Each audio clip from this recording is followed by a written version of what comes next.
നമസ്തേ ജനൻ ഡിബേറ്റിലേക്ക് എല്ലാ പ്രിയ പ്രേക്ഷകർക്കും സ്വാഗതം. വയനാട്ടിൽ അല്ലെങ്കിൽ രാഹുൽ പങ്കെടുക്കുന്ന കേരളത്തിലെ പൊതുപരിപാടികളിൽ പാർട്ടിയുടെ അടയാളമായ കൊടി ഇനി വേണ്ടെന്നാണ് KPCCയുടെ തീരുമാനം. എന്നാൽ എന്തുകൊണ്ടാണ് കോൺഗ്രസ് നേതൃത്വം അല്ലെങ്കിൽ UDF നേതൃത്വം അത്തരത്തിലൊരു തീരുമാനം കൈക്കൊണ്ടതെന്ന് ആ വിവരം മാധ്യമങ്ങളോട് പറയേണ്ട ആവശ്യമില്ലെന്നും അത്തരം കാര്യങ്ങൾ പുറത്തറിയിക്കാൻ കഴിയില്ലെന്നുമാണ് MM ഹസന്റെ നിലപാട്. വയനാട്ടിൽ രാഹുലിന്റെ റോഡ് ഷോയിലടക്കം കൊടികൾ ഉപേക്ഷിച്ചിരുന്നു. ഇത് വലിയ വിവാദവും ചർച്ചയിലേക്കും ഒക്കെ നയിച്ചിരുന്നു. മുസ്ലിം ലീഗിന്റെ കൊടികൾ ഉപയോഗിക്കുന്നത് തിരിച്ചടിയാകുമോ എന്ന ഭയം, പ്രത്യേകിച്ച് കേരളത്തിന് പുറത്ത് അത് തിരിച്ചടിയാകുമോ എന്നൊരു ഭയം കോൺഗ്രസിനുണ്ടെന്ന ചർച്ച സജീവമായി നിൽക്കുകയാണ്.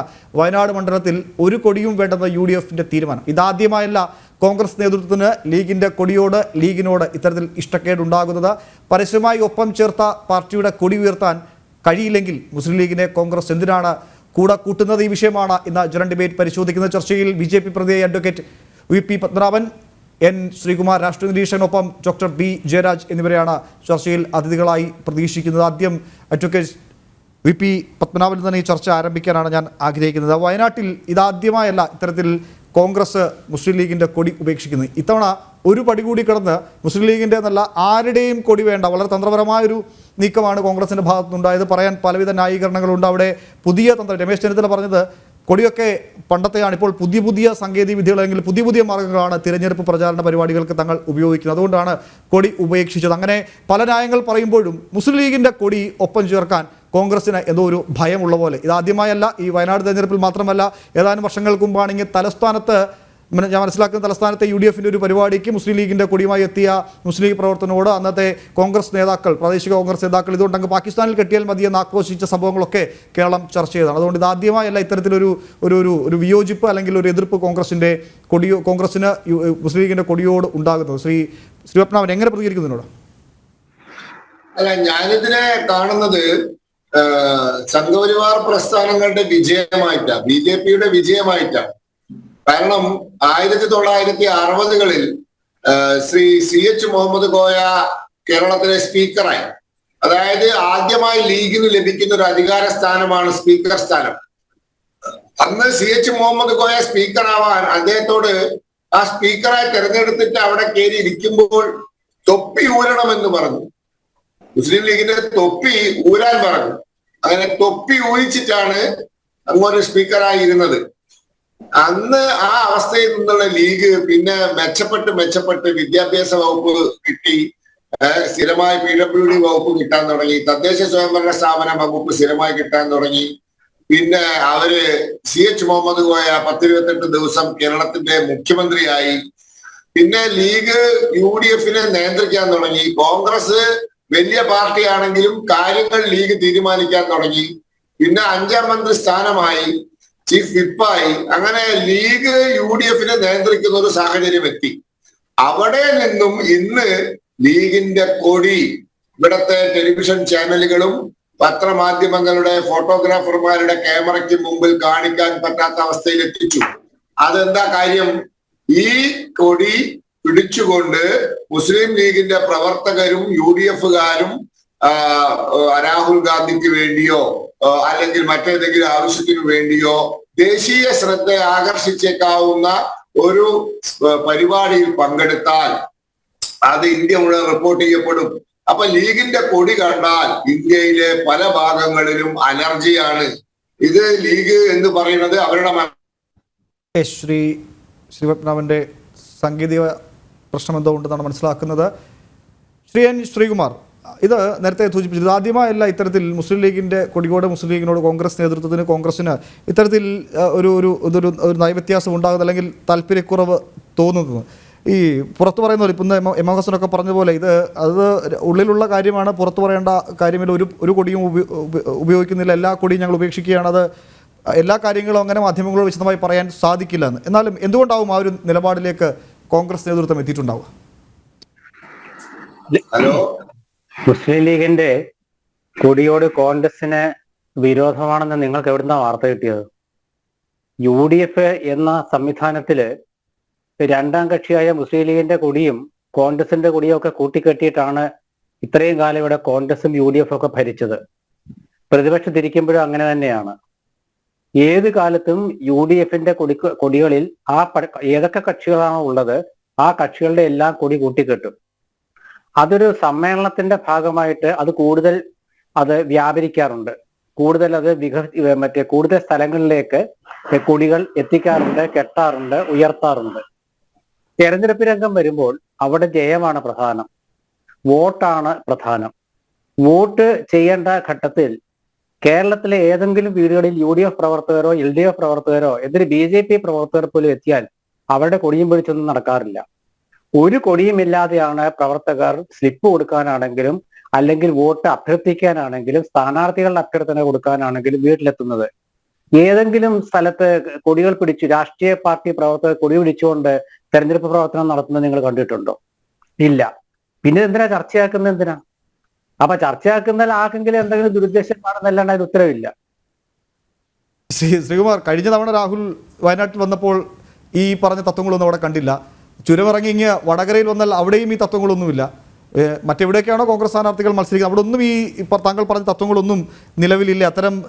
അത്തരം പുരോഗമന ചിന്താഗതി അല്ലെങ്കിൽ അത്തരം വാദഗതികളൊന്നുമില്ല. വയനാട്ടിൽ മാത്രം അല്ലെങ്കിൽ രാഹുൽ പങ്കെടുക്കുന്നത് മാത്രം കൊടികളൊന്നും വേണ്ടാന്ന് തീരുമാനിച്ചത് എന്തുകൊണ്ടാണ്? അതാണ് ചോദ്യം.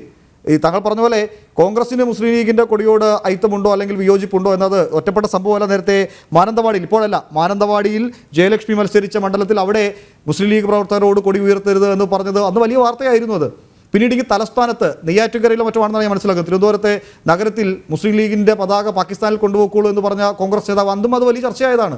അപ്പോൾ ഇത് ആദ്യമായല്ല.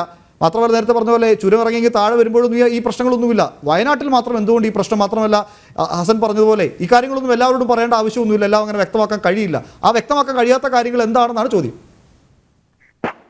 വയനാട്ടിലത്തെ കാര്യം പറയും. മറ്റൊന്ന് ഞാൻ മൊത്തമായിട്ട് പറഞ്ഞതാണ്. മൊത്തമായിട്ട് പറയുമ്പോൾ നിങ്ങൾ ഈ പറഞ്ഞ പോലെ എല്ലാ കക്ഷികളിലും അവരുടേതായ ചില താല്പര്യങ്ങളൊക്കെ അനുസരിച്ചിട്ട് മറ്റേ തെരഞ്ഞെടുപ്പ് പ്രചാരണത്തിന് രൂപം കൊടുക്കാറുണ്ട്. വയനാട്ടിൽ ഒരു കൊടിയും വേണ്ട എന്ന് UDF തീരുമാനിച്ചു. അത് വയനാട്ടിലെ തീരുമാനമാണ്, വയനാട്ടിലെ UDFന്റെ തീരുമാനം. അത് വയനാട്ടിലെ കേരളം ഇപ്പൊ തൃശ്ശൂര് മുരളീധരന്റെ മുഖം മാത്രം വെച്ചുകൊണ്ട് ജാഥ നടത്താൻ കോൺഗ്രസ് പ്രവർത്തകർ തീരുമാനിച്ചു. അത് ഇവിടുത്തെ തീരുമാനമാണ്. മുരളീധരന്റെ മുഖം മൂടി ധരിച്ചുകൊണ്ട് പ്രവർത്തകർ ജാഥ, ഒരു കൊടിയില്ല, ഒന്നുമില്ല. അത് അവിടുത്തെ തീരുമാനം. അല്ലെങ്കിൽ വേറെ ഏതെങ്കിലും ഇപ്പൊ തിരുവനന്തപുരത്താണെങ്കിൽ ശശി തരൂരിന്റെ ചിഹ്നം മാത്രം പിടിച്ചുകൊണ്ട് അവിടുത്തെ കോൺഗ്രസ് പ്രവർത്തകർ പ്രചരണം നടത്താൻ തീരുമാനിച്ചാൽ അത് അവിടുത്തെ തീരുമാനമാണ്. കോൺഗ്രസിന്റെ തെരഞ്ഞെടുപ്പ് തന്ത്രം അല്ല ഇവിടെ പ്രായോഗികമായിട്ടുള്ള UDFന്റെയാണ്. അപ്പൊ UDFന്റെ വയനാട് ജില്ലാ കമ്മിറ്റി തീരുമാനിച്ചു നമുക്ക് കൊടികളൊന്നും വേണ്ട. കൊടികളൊന്നും വേണ്ട എന്നവർ തീരുമാനിക്കാൻ എന്തെങ്കിലും ഒരു കാരണം അവർക്ക് ഉണ്ടാകുമല്ലോ. ആ കാരണം നമ്മൾ പലവട്ടം ചർച്ച ചെയ്തതാണ്. ഇപ്പൊ ഇതിനു മുമ്പേ സംസാരിച്ച ശ്രീ പത്മനാഭൻ ഉൾപ്പെടെയുള്ള എല്ലാ കാര്യങ്ങളും അറിയാമല്ലോ. അപ്പോ കൊടി കെട്ടിയ വടി എന്തിനാണ് എതിരാളിക്ക് കൊടുക്കുന്നത്? കൊടി എന്ന് പറയുന്നത് എന്താണ്? അല്ലെങ്കിൽ ചിഹ്നം എന്ന് പറയുന്നത് എന്താണ്? ഒരു സ്ഥാനാർത്ഥിക്ക് അത്യാവശ്യം തെരഞ്ഞെടുപ്പ് രംഗത്ത് കൊടിയല്ല, ചിഹ്നമാണ്.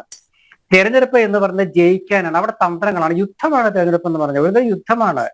അത് ധർമ്മത്തിനും അധർമ്മത്തിനും ഒക്കെ അധർമ്മത്തിനെതിരെ ധർമ്മം വിജയിക്കാനുള്ള യുദ്ധമായിട്ട് കണക്കാക്കാം, അല്ലെങ്കിൽ ഏതെങ്കിലും കക്ഷി അധികാരത്തിൽ നിന്ന് പുറത്താക്കാനുള്ള യുദ്ധമായിട്ട് കണക്കാക്കാം.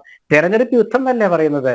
പടക്കളം എന്നൊക്കെയല്ലേ ഓരോ ഇതിനൊക്കെ ചാനലുകളൊക്കെ വിശേഷിപ്പിക്കുന്നത്.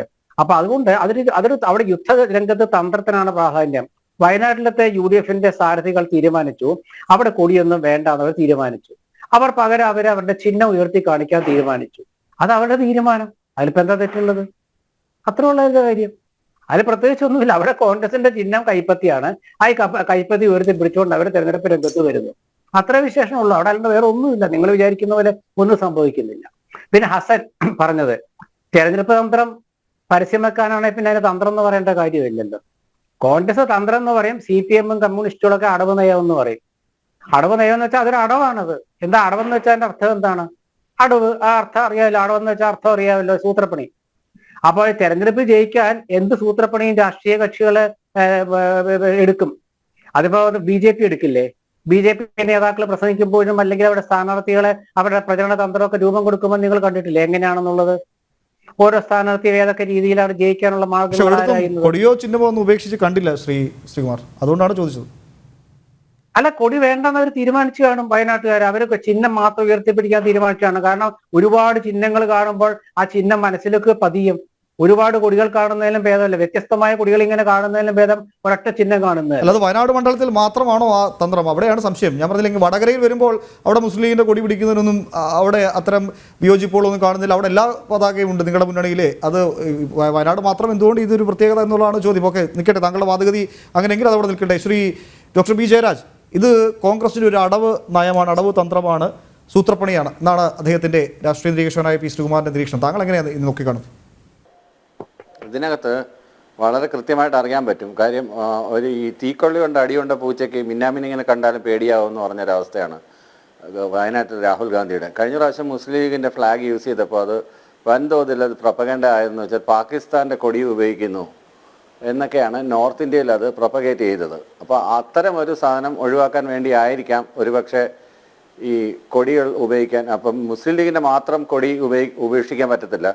അതുകൊണ്ട് അങ്ങനെ പറഞ്ഞു കഴിഞ്ഞാൽ അവരെ മാറ്റി നിർത്തി എന്നുള്ളൊരു ഇഷ്യൂ ഉണ്ടാവും. എന്നാൽ പിന്നെ ആരുടെയും കൊടി വേണ്ട എന്നങ്ങ് തീരുമാനിച്ചിട്ടുണ്ടാവും. പിന്നെ all is fair in love and war എന്നാണല്ലോ. ഇപ്പോൾ യുദ്ധത്തിലും പ്രണയത്തിലും എല്ലാം ഫെയർ ആണ് എന്ന് പറയുന്നത് പോലെ ഇത് ഈ ഇഷ്യൂ ഇങ്ങനെ തന്നെയാണ് അതിനെ നോക്കിക്കാണുന്നത്. പക്ഷേ മുസ്ലിം ലീഗിന് അവർക്ക് പ്രത്യേകിച്ച് അധികാര സ്ഥാനങ്ങൾ മാത്രം മതി. അവർക്ക് അങ്ങനെ അവരുടെ ചിഹ്നമെന്നോ അവരുടെ കൊടിയെന്നോ ഒന്നും വേണ്ട എന്നുള്ളൊരു അവരുടെ ഒരു ഐഡൻറ്റിറ്റി കളയുന്നൊരു പ്രവൃത്തിയായിപ്പോയി. അത് ഒരു രാഷ്ട്രീയ പാർട്ടിയുടെ കൊടി അല്ലെങ്കിൽ കൊടിയടയാളം അല്ലെങ്കിൽ അതിൻ്റെ ചിഹ്നം എന്നൊക്കെ പറയുന്നത് വളരെ ഇമ്പോർട്ടൻ്റ് ആണ്. അത് ഇനി മുന്നണി സംവിധാനത്തിൽ മത്സരിക്കുകയാണെങ്കിലും നടാടെയാണ് ഇങ്ങനെ നമ്മൾ കേൾക്കുന്നത്, ഇങ്ങനെ ഒരു കൊടി ഉപേക്ഷിക്കുക അല്ലെങ്കിൽ കൊടി ഉപയോഗിക്കാൻ പാടില്ല, ഇന്ന കളറായതുകൊണ്ട് അവോയ്ഡ് ചെയ്യുക. അപ്പോൾ കളറിനെ കുറിച്ച് ഒരുപാട് ചർച്ചകൾ നടക്കുന്ന ഒരു സമയമാണ്. അപ്പോൾ അതിന് ബെൻഡ് ചെയ്ത് കൊടുക്കണോ അതിനെ നിന്ന് ഫൈറ്റ് ചെയ്യണം എന്നുള്ളത് ആ ചങ്കുറപ്പിൻ്റെ അടിസ്ഥാനത്തിലിരിക്കും. അപ്പോൾ ഈ ബെൻഡ് ചെയ്ത് കൊടുക്കുമെന്ന് വിചാരിച്ചു കഴിഞ്ഞാൽ ഏതറ്റം വരെ ബെൻഡ് ചെയ്യും? അപ്പം ഈ പറഞ്ഞു തന്നെ പോലെ രണ്ട് വെള്ളത്തിൽ കാല് വയ്ക്കുകയാണ്. ഒരേ സമയം തന്നെ മൃദു ഹിന്ദുത്വം, അതിനോടൊപ്പം തന്നെ ഇസ്ലാമിക സ്നേഹവും കൂടെ. അതുകൊണ്ടാണല്ലോ ഈ CAA എന്നുള്ള സാധനങ്ങളൊന്നും ഇവരുടെ പ്രകടന പത്രികയിൽ ഉൾപ്പെടുത്താഞ്ഞത്. മറ്റ് പല കാര്യങ്ങളും പേരെടുത്ത് പറയുമ്പോൾ CAAയുടെ കാര്യം പറയുന്നില്ല, 356 വകുപ്പിൻ്റെ കാര്യം പറയുന്നില്ല. അപ്പോൾ ഇതെല്ലാം അടവുകളാണ്. ഈ അടവ് തെറ്റി വീഴാതിരുന്നാൽ മതി. അതാണ് എനിക്ക് അതിനെക്കുറിച്ച് പറയാനുള്ളത് പ്രധാനമായിട്ടും. പിന്നെ ഈ പറഞ്ഞതുപോലെ ഇത് ഒരു എന്താണ് പറയുന്ന ഒരു കൂട്ടുകക്ഷി മുന്നണി എന്നൊക്കെ പറയുമ്പോൾ അതിന് ചില മര്യാദകളും ചില ന്യായങ്ങളും ഒക്കെ ഉണ്ട്. എല്ലാ കൂട്ടുകക്ഷി മുന്നണി, അതിപ്പോൾ സപ്തകക്ഷി മുന്നണിയാണെങ്കിലും കേരളത്തിൽ കണ്ടിട്ടുള്ള എല്ലാ മുന്നണികളിലും അതിന് ചില മുന്നണി മര്യാദകളുണ്ട്. ആ മുന്നണി മര്യാദകളെല്ലാം കാറ്റിൽ പറത്തി ഏകപക്ഷീയമായിട്ടൊരു തീരുമാനം എടുത്തതായിട്ടാണ് എനിക്ക് തോന്നുന്നത്. അത് ലീഗിൻ്റെ ഉള്ളിൽ അതിനകത്ത് മുറിവുറുപ്പുണ്ട്. ലീഗിൻ്റെ അണികളെ പറഞ്ഞ് മനസ്സിലാക്കാനായിട്ട് കുറേ അധികം ശ്രമിക്കേണ്ടി വരും. അതൊക്കെ എങ്ങനെ ബാധിക്കും, ഇലക്ഷൻ ഫോർച്യൂൺസിനെ എങ്ങനെ ബാധിക്കും എന്നുള്ളത് ഒരുപക്ഷെ ഒരു ലാൻഡ്സ്ലൈഡ് മെജോറിറ്റി കിട്ടി ജയിച്ചത് കൊണ്ട് ഒരുപക്ഷെ വലിയ കുഴപ്പമുണ്ടായിരിക്കും. പക്ഷേ എന്നാലും കുറയുന്ന ഓരോ ഭൂരിപക്ഷവും ഓരോ വോട്ടും മിക്കവാറും ഇത്തരത്തിലുള്ള പാളി തന്ത്രങ്ങളുടെ ഭാഗമായിട്ടാവാനാണ് സാധ്യത കൂടുതൽ. ഇപ്പോൾ വയനാട് എന്ന് പറയുമ്പോൾ ഒരു സ്ട്രോങ് ബാസ്റ്റിനാണ് UDFനെ സംബന്ധിച്ചിടത്തോളം. അതുകൊണ്ട് തന്നെ വയനാട്ടിൽ വലിയൊരു അട്ടിമറി പ്രതീക്ഷിക്കാനൊന്നും നമുക്ക് പറ്റില്ല. എന്നിരുന്നാലും ഭൂരിപക്ഷത്തിൽ ഏറ്റക്കുറച്ചിലുകൾ ഉണ്ടാവാനുള്ള സാധ്യതയുണ്ട്. ഇതുമാതിരിയുള്ള ഈ അടവുകൾ, ഇത്തരത്തിലുള്ള സ്ലിപ്പറി ആയിട്ടുള്ള അടവുകളൊക്കെ ഉപയോഗിച്ച് കഴിഞ്ഞാൽ അതിനുള്ള സാധ്യത വലിയ വില കൊടുക്കേണ്ടി വരും എന്നുള്ളതാണ്. അത് ഒരു പ്രൊപ്പഗൻഡ ഉണ്ടായിക്കഴിഞ്ഞാൽ അതിനെതിരെ ഫൈറ്റ് ചെയ്യുക, അല്ലെങ്കിൽ അത് ജനങ്ങളെ അത് മനസ്സിലാക്കിക്കുക, അല്ലെങ്കിൽ അതിനെതിരെ ക്യാമ്പയിൻ നടത്തുക. ഈ ഇതിനകത്ത് സോഷ്യൽ മീഡിയ ഹാൻഡിൽസ് ഒക്കെ കൈകാര്യം ചെയ്യുന്ന ഇതിനകത്തുള്ള ഒരു പ്രശ്നം എന്താണെന്നറിയോ? കോൺഗ്രസിന് ഈ തിങ്ക് ടാങ്കുകളെല്ലാം നഷ്ടപ്പെട്ടു. ആദ്യമേ 20 എന്ന് പറഞ്ഞിട്ട് കുറച്ച് അധികം ആളുകൾ, പ്രധാനപ്പെട്ട സീനിയർ നേതാക്കന്മാരെല്ലാം പോയി. അപ്പോഴും അവർ പറഞ്ഞുകൊണ്ടിരുന്നത് ആര് പോയാലും കോൺഗ്രസിന് ഒന്നും സംഭവിക്കാൻ പോകുന്നില്ല, ആയറാം ഗയറാം, വരട്ടെ പോകട്ടെ, അതാണ് നോർത്ത് ഇന്ത്യൻ പൊളിറ്റിക്സ്. അങ്ങനെ വലിയ വലിയ ആളുകളൊക്കെ പോയിട്ട് ഒന്നും സംഭവിക്കുന്നില്ല എന്നൊരു ധാർഷ്ട്യവും ധിക്കാരവും അഹങ്കാരവും ഒക്കെ ഉണ്ടായിരുന്നു കോൺഗ്രസ്സിന്. അത് നേരത്തെ ഇത് കണ്ടറിഞ്ഞ് അത്തരത്തിലുള്ള നീക്കങ്ങൾക്കെല്ലാം തടയിടുകയും ഈ ചിന്തൻ ശിബിർ എന്നൊക്കെ പറയുന്നത് പോലെ കൃത്യമായിട്ട് അതിനുള്ള സ്ട്രാറ്റജിക് പ്ലാനിങ് നടത്തുകയും, അല്ലാതെ 1, 2, 3 പേരുടെ കയ്യിൽ ഇത് ഒതുങ്ങിപ്പോവുകയൊക്കെ ചെയ്തതിൻ്റെ ഭാഗമായിട്ടാണ് ഇപ്പോൾ കപിൽ സിബാലിനെ പോലുള്ളവർ പുറത്തുപോയി, ഗുലാം നബി ആസാദിനെ പോലുള്ള ആളുകൾ പുറത്തുപോയി. അങ്ങനെ ഒരു ഒട്ടനവധി നേതാക്കന്മാർ ഇതിനകത്തുനിന്ന് പിരിഞ്ഞു പോയവരുണ്ട്. അപ്പോൾ അവരുടെ എല്ലാ അനുഭവങ്ങൾ, എക്സ്പീരിയൻസസ് ഒക്കെ ഈ അവസരത്തിലൊക്കെ ഇതുപോലൊരു ഇലക്ഷൻ വരുന്നത് കോൺഗ്രസിൻ്റെ പേഴ്സണലായിട്ടുള്ള കാര്യമാണ്, കോൺഗ്രസ് പാർട്ടിയുടെ ഉള്ളിലുള്ള കാര്യങ്ങളാണ്. ഞാനതിനെക്കുറിച്ച് പറയാൻ ആളല്ല. എന്നിരുന്നാലും ഒരു പൊളിറ്റിക്കൽ ഒബ്സർവർ എന്നുള്ള രീതിയിൽ ഇത്തരം കാര്യങ്ങളൊക്കെയാണ് എനിക്ക് തോന്നുന്നത്. പെട്ടെന്നുണ്ടാവുന്ന ചില തീരുമാനങ്ങളുടെ പുറത്താണ് എടുത്തിയാടി ഇപ്പോൾ വയനാട്ടിൽ വന്ന് മത്സരിക്കേണ്ടെന്ന കാര്യം എന്നാണ് രാഹുൽ ഗാന്ധിക്ക്.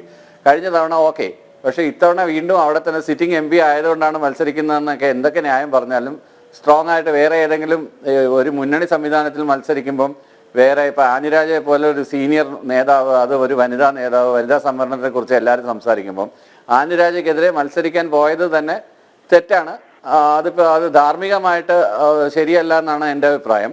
ഒരുപക്ഷെ കോൺഗ്രസിന് അതിൻ്റെതായ ന്യായങ്ങളുണ്ടാവും, അവർക്ക് അവരുടേതായ അഭിപ്രായങ്ങളുണ്ടാവും. പക്ഷേ യാഥാർത്ഥ്യം എന്താണെന്ന് വെച്ച് കഴിഞ്ഞാൽ ഒരു മുന്നണിയായിട്ട് മത്സരിക്കുകയും ആ മുന്നണിയുടെ നേതാവായിട്ട് അല്ലെങ്കിൽ പ്രധാനപ്പെട്ട നേതാക്കന്മാരിൽ ഒരാളായിട്ട് അവരോധിക്കുന്ന രാഹുൽ ഗാന്ധി വേറെ അവിടെ മുന്നണി സംവിധാനത്തിലുള്ള ഒരു പാർട്ടിയുടെ, ഇവിടെ ഇപ്പോൾ കോൺഗ്രസും LDF UDF തമ്മിൽ ഫൈറ്റ് ചെയ്യുന്നത് എല്ലാവർക്കും അറിയാവുന്ന കാര്യമാണ്. പക്ഷേ ഇന്ത്യ മുന്നണിയുടെ തന്നെ സമുന്നതനായ ഒരു നേതാവ് വന്നിട്ട് ഇന്ത്യ മുന്നണിയുടെ തന്നെ മറ്റൊരു നേതാവിനോട് മത്സരിക്കുന്നതൊക്കെ ഒരുപാട് എന്താണ് പറയുന്നത്, ഈ കോൺട്രഡിക്ഷൻസ് ഉണ്ട്, ഐഡിയോളജിയുടെ കോൺട്രഡിക്ഷൻ. അങ്ങനെയുണ്ടെങ്കിൽ അത് കേരളത്തിലെ ജനങ്ങളെ വിഡ്ഢികളാക്കുകയാണ്, അല്ലെങ്കിൽ ആളുകളെ കബളിപ്പിക്കുകയാണെന്ന് പറയേണ്ടിയിരിക്കുന്നു. അങ്ങനെ പരസ്പരം മത്സരിപ്പിക്കുക, അതാണ് BJP ഉൾപ്പെടെ മുന്നോട്ട് വെക്കുന്ന പ്രധാനപ്പെട്ട ആരോപണം. മറ്റൊന്ന്, കുഞ്ഞാലിക്കുട്ടി ഈ വിഷയത്തിൽ, അതായത് CPM UDFിൻ്റെ ഈ കൊടി വിവാദത്തിൽ കുഞ്ഞാലിക്കുട്ടി നടത്തിയൊരു ശ്രദ്ധേയമായ പരാമർശമുണ്ട്. ഈ വയനാട് മണ്ഡലത്തിൻ്റെ അതിർത്തി കഴിഞ്ഞ് കർണാടകയിലോ തമിഴ്നാട്ടിലോ ചെന്നാൽ അവിടെ കോൺഗ്രസിൻ്റെ തണലിലല്ലാതെ ഈ കമ്മ്യൂണിസ്റ്റ് പാർട്ടികൾക്ക് അവരുടെ കൊടി ഉയർത്താൻ കഴിയില്ല എന്നൊരു ഒരു യാഥാർത്ഥ്യം അല്ലെങ്കിൽ ഒരു ആരോപണം കുഞ്ഞാലിക്കുട്ടി അന്ന് മലപ്പുറത്ത് പറയുന്നുണ്ട്.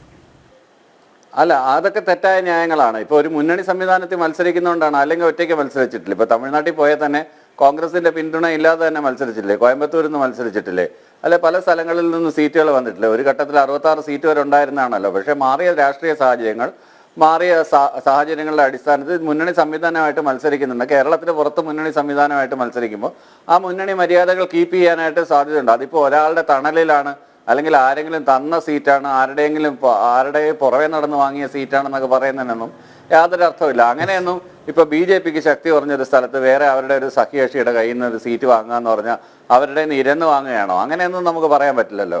അപ്പോൾ ഈ പറഞ്ഞതുപോലെ അങ്ങനെയൊക്കെയുള്ള ധാർഷ്ട്യം, ധിക്കാരം, അഹങ്കാരം ഒക്കെ പല കോൺഗ്രസ് നേതാക്കന്മാരുടെയും പ്രസംഗത്തിൽ ഇലക്ഷൻ ചൂടുപിടിക്കുന്ന സമയത്ത് ജൽപ്പനങ്ങളായിട്ട് പുറത്തു വരുന്നുണ്ട്. ഇതൊക്കെ ഞാനും ശ്രദ്ധിക്കുന്നുണ്ട്.